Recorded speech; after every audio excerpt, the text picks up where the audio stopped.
Que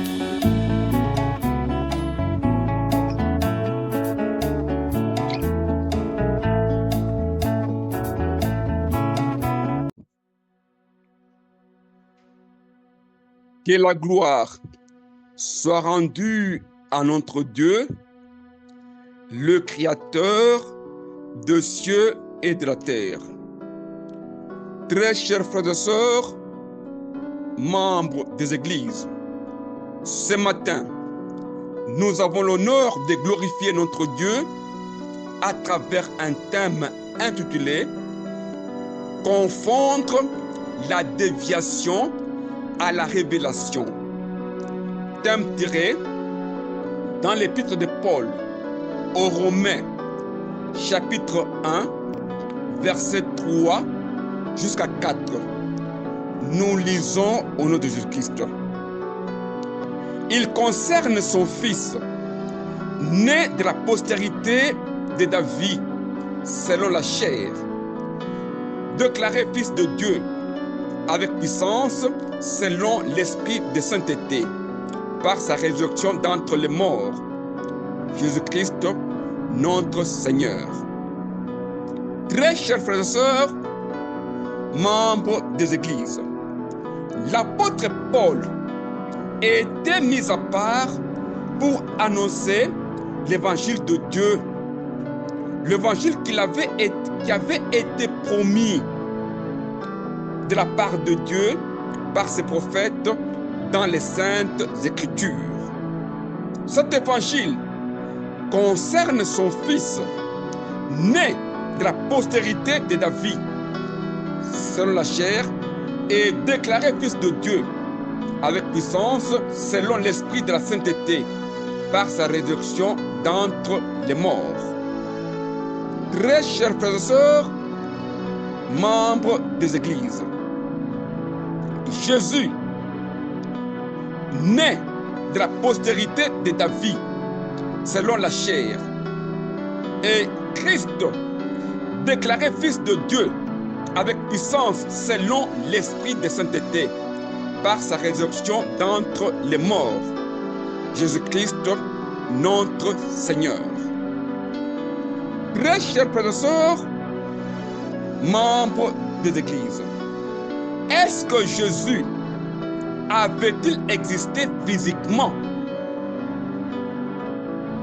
Nous avons actuellement les humoristes spirituels dans nos églises qui veulent nous dire que Jésus n'a jamais existé physiquement.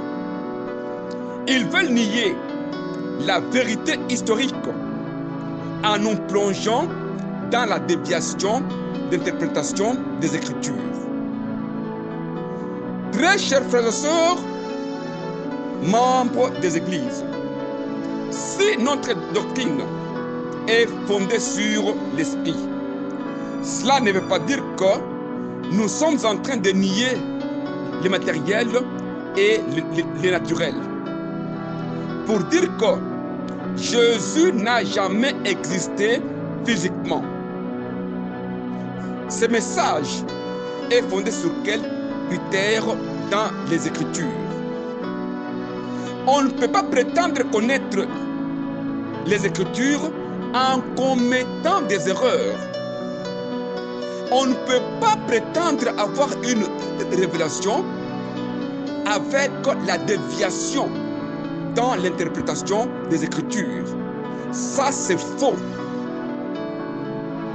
Très chers frères et sœurs, membres des églises, le danger de la Bible, la déviation dans l'interprétation des Écritures pousse aujourd'hui certaines personnes que nous appelons les humoristes spirituels de déclarer haut et fort que Jésus n'a jamais existé physiquement. Nous prenons notre passage de l'épître de Paul aux Romains pour démontrer que Jésus a existé. L'apôtre Paul dit ceci: Paul, serviteur de Jésus-Christ, appelé à être apôtre mis à part pour annoncer l'évangile de Dieu. Cet évangile avait été promis dans les Saintes Écritures. Très chers frères et sœurs, membres des églises, l'évangile a été promis dans les Saintes Écritures. Nous allons bien expliquer les Écritures et nous allons retenir 4 éléments. 1. Sonder les Écritures. 2. Démontrer les Écritures. 3. Comprendre les Écritures. Et 4. Interpréter les Écritures. L'enseignement de la non-existence physique de Jésus est fondé sur quelle démarche? Très chers frères et sœurs, membres des églises, nous avons 4 démarches, 4 éléments qui nous poussent à bien appréhender les Écritures. Nous avons 1. Sonder les Écritures. Est-ce que c'est par le sondage des Écritures que les ténèbres de la doctrine de Jésus n'a jamais existé physiquement ont tiré cette révélation ou sur quoi? Nous commençons 1. Sonder les Écritures. Sonder les Écritures signifie exploiter les Écritures pour en découvrir ce qui est caché. Comme il est écrit dans le premier épître de Paul aux Corinthiens, chapitre 2, verset 10. Nous lisons au nom de Jésus-Christ. 2. Nous les a révélés par l'Esprit, car l'Esprit sonde tout, même les profondeurs de Dieu. Très chers frères et sœurs, membres des églises, l'Esprit sonde tout, même les profondeurs de Dieu. Par l'Esprit, nous devons sonder les Écritures pour découvrir la vérité qui est cachée dans les Écritures. Est-ce que la vérité cachée dans les Écritures nous révèle que Jésus n'a jamais existé physiquement ou c'est comment? Les tenants de cette doctrine lisent très mal les passages du deuxième épître de Paul aux Corinthiens, chapitre 5, verset 16. Nous lisons au nom de Jésus-Christ. Ainsi, dès maintenant, nous ne connaissons personne selon la chair. Et si nous avons connu Christ selon la chair, maintenant nous ne le connaissons plus de cette manière. Très chers frères et sœurs, membres des églises, nous sommes en train de sonder les Écritures pour découvrir ce qui est caché dans les Écritures. Est-ce que réellement Jésus n'a pas existé physiquement selon les Écritures? Ce passage dit ceci: si nous avons connu Christ selon la chair, maintenant nous ne le connaissons plus de cette manière. L'apôtre Paul parle de Christ et non pas de Jésus. Et même encore, pour Christ, l'apôtre Paul dit ceci: si nous avons connu Christ selon la chair, c'est-à-dire qu'on avait connu premièrement Christ selon la chair et que maintenant, pour le moment, nous ne le connaissons pas de cette manière. C'est-à-dire qu'ils ont commencé d'abord par connaître Christ selon la chair et pour le moment, maintenant, pour nous, nous ne le connaissons pas de cette manière. Paul parle de Christ et non pas de Jésus. Très chers frères et sœurs, membres des églises, nous sommes en train de sonder les Écritures pour connaître l'origine de cet enseignement. L'apôtre Paul parle de Christ et non pas de Jésus. Et même pour Christ, l'apôtre Paul dit ceci, si nous avons connu Christ selon la chair. Par là, l'apôtre Paul ne refuse pas que Christ n'était pas venu en chair. La première déviation dans les sondages des Écritures. Nous cherchons Christ. Si nous lisons l'évangile de Matthieu, chapitre 22, verset 41 jusqu'à 42, nous lisons au nom de Jésus-Christ. Comme les pharisiens étaient assemblés, Jésus les interrogea en disant, que pensez-vous du Christ? De qui est-il le fils? Ils lui répondirent, de David. Très chers frères et sœurs, membres des églises, Jésus en conversation avec les pharisiens. Jésus en échange avec les pharisiens. Ce Jésus-là est où? Et les pharisiens sont où? Si nous connaissons Christ selon l'esprit, ici il y a une conversation, un échange entre deux personnes, Jésus et les pharisiens. C'est Jésus la parole ou c'est Jésus qui? Si réellement Jésus n'était pas venu physiquement, c'est Jésus dont il est question ici. C'est Jésus qui est parole de Dieu, qui discutait la parole dans les vides, la parole dans les néants, qui discute avec les pharisiens. Et leur débat était sur les Christ. Jésus pose la question sur les Christ. Lui, Jésus est là.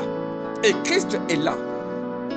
Très chers frères et sœurs, membres des églises, nous devons bien raisonner dans les Écritures avant d'accepter n'importe quelle révélation. Prétendre dire que Jésus n'a pas existé physiquement, c'est être un humoriste spirituel. Car cela n'est pas vrai. Ici, on voit un débat, un échange entre Jésus et les pharisiens. C'est Jésus-là était physiquement ou était Jésus parole, qui était une parole qui était dans le vide, en train de faire débat avec le pharisien. Le débat était sur le Christ. C'est pour dire qu'il y a une différence entre Christ et Jésus. Jésus interrogea les pharisiens au sujet de Christ, sachant que Jésus est né de la postérité de David. Mais Christ n'a pas la postérité physique. Comme il est écrit dans l'évangile de Matthieu, chapitre 1, verset 1, nous lisons au nom de Jésus-Christ. La généalogie de Jésus-Christ, fils de David, fils d'Abraham. Très chers frères et sœurs, membres des églises, la généalogie de Jésus-Christ, si Jésus n'a pas existé physiquement, c'est pour dire que David n'a pas existé et Abraham également n'a pas existé.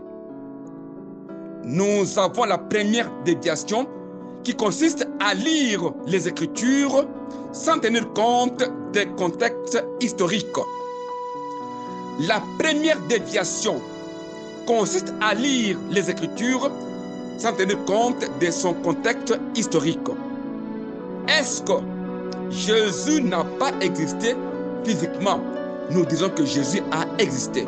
Il y a déviation, car nous devons, en lisant les Écritures, nous devons tenir compte des contextes historiques. Jésus qui interrogeait le pharisien, était Jésus esprit?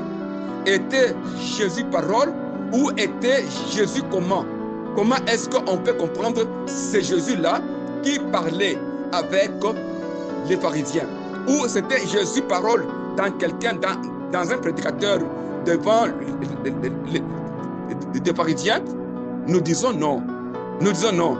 Nous ne devons pas confondre la déviation des Écritures à la révélation. Nous allons au deuxième point. démontrer les Écritures.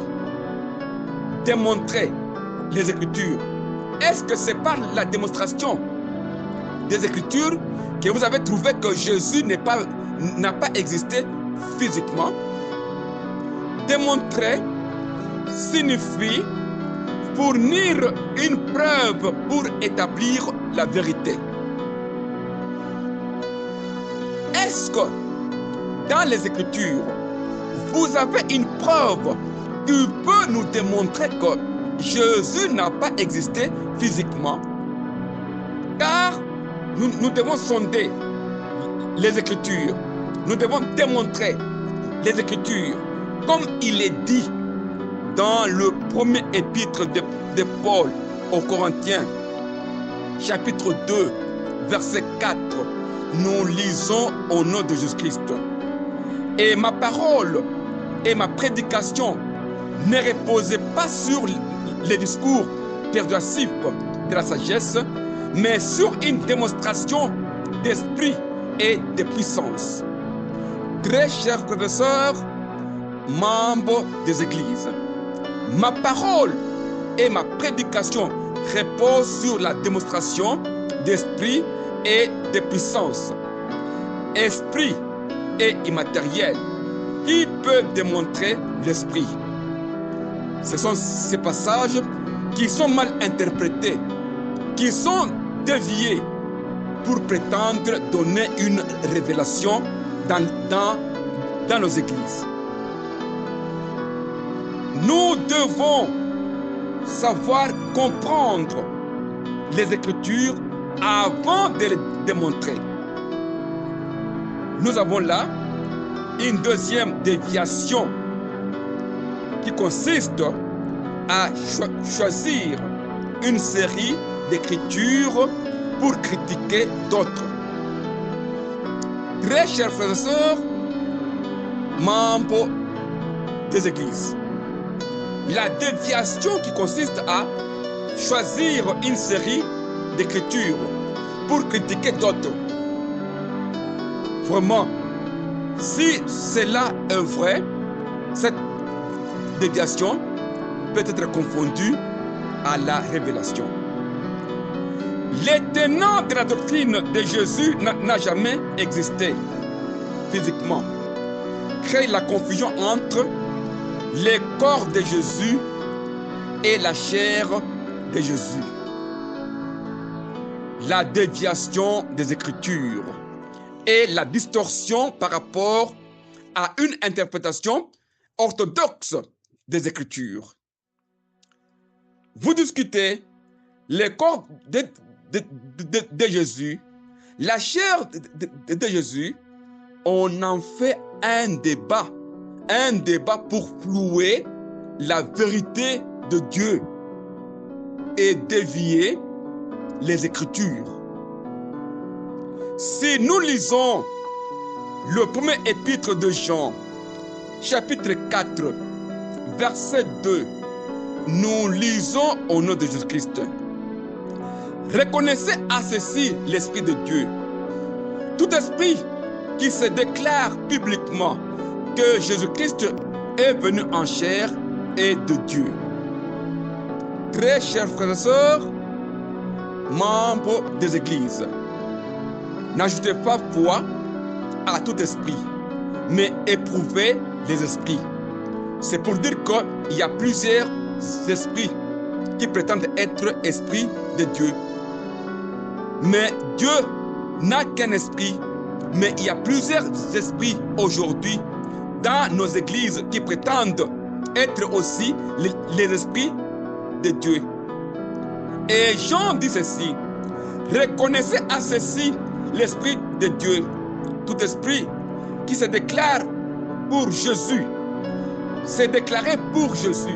Ce n'est pas déclarer Jésus, c'est déclaré pour Jésus venu en chair. Les tenants de la doctrine de Jésus n'a jamais existé physiquement. Crée la confusion. Jésus qui est venu en chair, Jésus qui est venu en corps. Qu'est-ce que signifie la chair de Jésus? Qu'est-ce que signifie le corps de Jésus? Oh, très chers frères et sœurs, membres des églises. C'est ça que vous appelez la démonstration de l'esprit. Cela, c'est une confusion. Faire la démonstration de l'esprit ne signifie pas refuser l'historicité de Jésus. Jésus était un homme divin, appelé en latin Homo Divinus. Il avait la chair et il avait l'esprit. Il était Jésus selon la chair et il était Christ selon l'esprit. Maintenant, vous, cette parole est venue en esprit pour enseigner quoi? Si Jésus n'a pas existé selon la chair, si Jésus n'a pas existé physiquement, la parole est venue dans l'arbre. La parole est venue comment? Pour enseigner le monde. Vraiment, la confusion totale et la déviation dans la compréhension des Écritures. Très chers frères et sœurs, membres des églises, nous ne pouvons pas prétendre corriger des erreurs en commettant des erreurs. Une erreur ne peut pas corriger une autre erreur. La confusion entre la déviation et la révélation. Dire que Jésus n'a pas existé physiquement, c'est un faux enseignement. Avec toute confusion, dire que l'arche de Noé n'a pas existé, et voilà, il y a ça. Tout ça, c'est faux. C'est la confusion, la déviation. Cherchons un peu une autre voie. La compréhension des Écritures. Comprendre les Écritures, c'est quoi? Si sonder les Écritures, si démontrer les Écritures, comprendre les Écritures, est-ce que dans la compréhension des Écritures, on peut nous révéler que Jésus n'a pas existé physiquement? Comprendre les Écritures, c'est avoir l'essence de la vérité. Comme il est dit dans l'évangile de Luc, chapitre 24, verset 45, nous lisons au nom de Jésus-Christ. Alors, il leur ouvrit l'esprit, afin qu'ils comprennent les Écritures. Très chers frères et sœurs, membres des églises, il leur ouvrit l'esprit, afin de comprendre les Écritures. La compréhension des Écritures est la clé de la vérité. Si nous lisons les livres des Actes des Apôtres, chapitre 8, verset 30, nous lisons au nom de Jésus-Christ. Philippe accourut et entendit l'Éthiopien qui lisait les prophètes Ésaïe. Il lui dit, comprends-tu ce que tu lis? Très chers frères et sœurs, membres des églises, comprends-tu ce que tu lis? Jésus leur ouvert l'esprit afin de comprendre les Écritures. Vraiment, Jésus n'a pas existé physiquement. Comprends-tu les Écritures quand tu enseignes ces mensonges? Comprends-tu les Écritures quand tu donnes cette fausse révélation en faisant la confusion au déviationnisme qui deviennent maintenant les socles de la révélation dans l'Église? Mais non, mais non. Comprends-tu les Écritures? Car il faut d'abord comprendre les Écritures avant de donner une révélation. Confondre la déviation à la révélation. Une troisième source de la déviation, c'est quoi? Utiliser les Écritures pour justifier ses erreurs. Très chers frères et sœurs, membres des églises, les tenants de cette doctrine de Jésus n'a jamais existé physiquement, ils veulent utiliser les Écritures pour justifier leurs erreurs. Si donc Jésus n'a pas existé physiquement, c'est pour dire que le péché physique n'existe pas. Prétendre comprendre les Écritures par la déviation. Quelqu'un qui, si Jésus n'a pas existé physiquement, le péché physique n'existe pas. Voilà là où on nous amène avec de fausses interprétations et révélations dans notre Église. Nous ne pouvons pas accepter cette bestialité. Nous ne pouvons pas accepter être bestialisés au lieu d'être évangélisés. Aujourd'hui, nous commençons à bestialiser les gens au lieu de les évangéliser, les amener vers la vérité divine, vers la vie éternelle. Si nous lisons le livre de Job, chapitre 37, verset 5, nous lisons au nom de Jésus-Christ. Dieu donne avec sa voix d'une manière merveilleuse. Il fait de grandes choses que nous ne comprenons pas. Très chers frères et sœurs, membres des églises, Dieu fait de grandes choses que nous ne comprenons pas. Quelles sont les choses faites par Dieu que nous ne comprenons pas? L'apôtre Paul dit ceci: l'évangile concerne son fils, né de la postérité de la vie selon la chair. Les tenants de la doctrine de Jésus n'a jamais existé physiquement. Quand on dit selon la chair, ils vont commencer selon le corps. La chair, c'est quoi? Ça, c'est quoi? Est-ce que Jésus naît selon la chair, ça signifie quoi? Et Jésus naît, qui est venu encore, ça signifie quoi? Oh, très chers frères et sœurs, ça, ce sont des faux débats. Et ce n'est pas ça comprendre la parole de Dieu. Ce n'est pas ça amener l'Église à la perfection. Est-ce que nous pouvons accepter cette révélation? Nous disons non. Jésus qui n'a pas existé physiquement, comment peut-il naître de la postérité de David qui a existé physiquement? Si David a existé physiquement, le roi David est là.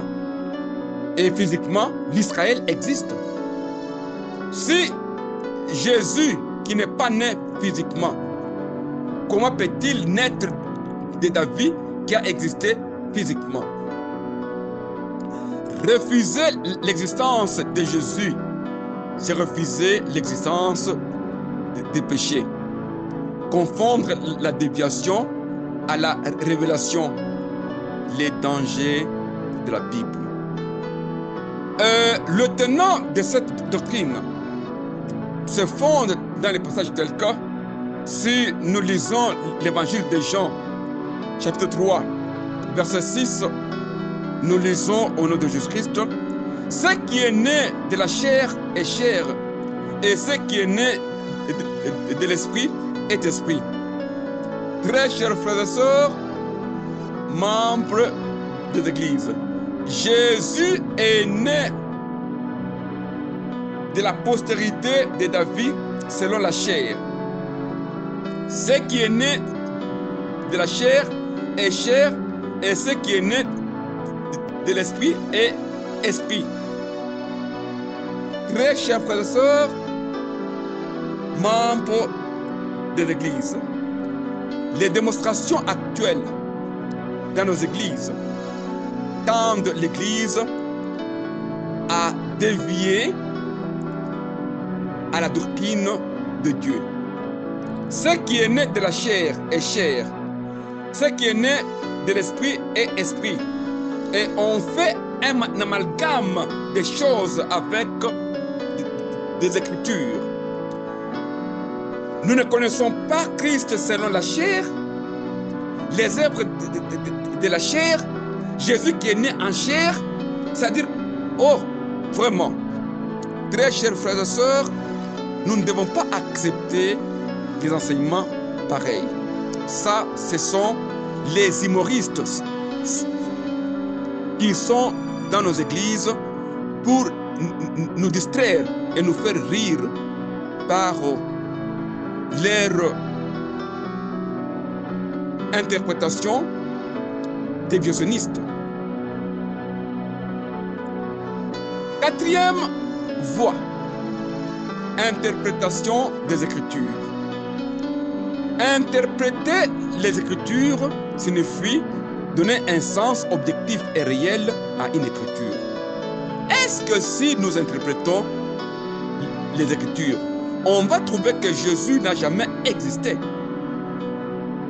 Si nous lisons le deuxième épître de Pierre, chapitre 1, verset 20, nous lisons au nom de Jésus-Christ, « Sachez tout d'abord vous-même qu'aucune prophétie de l'Écriture ne peut être un objet d'interprétation particulière. » Très chers frères et sœurs, membres des églises, aucune prophétie de l'Écriture ne peut être un objet d'une interprétation particulière. Aucune écriture ne peut pas être détachée de la vérité de Dieu. Refuser l'historicité de Jésus, c'est refuser Dieu. L'esprit ne peut pas exister sans la chair, sans la nature. Jésus avait une nature immanente divine. Très chers frères et sœurs, membres des églises, nous demandons aux acolytes de cette nouvelle doctrine qu'on ne peut pas corriger une erreur en introduisant des erreurs. Votre révélation de Jésus n'a pas existé physiquement. Nous conduit à quelle vérité? Nous ne devons pas utiliser les Écritures pour cacher nos péchés. Très chers frères et sœurs, membres des églises, il ne faut pas affirmer les choses fausses au nom de Jésus. Nous avons des choses, les mensonges et l'erreur. Un mensonge, c'est dire le faux dans l'intention de tromper. Et l'erreur, c'est dire le faux sans l'intention de nuire et de tromper. Les pasteurs mondains sont dans l'erreur, mais les révélateurs de la doctrine de Jésus n'ont pas existé physiquement et dans les mensonges. Soyons prudents avec la Bible et surtout avec les enseignements correctifs qui sont mensongers. Confondre la déviation à la révélation. Ce matin, c'est votre frère, l'apôtre Taylor Kankonde Kalomba. Je vous remercie au nom de Jésus-Christ.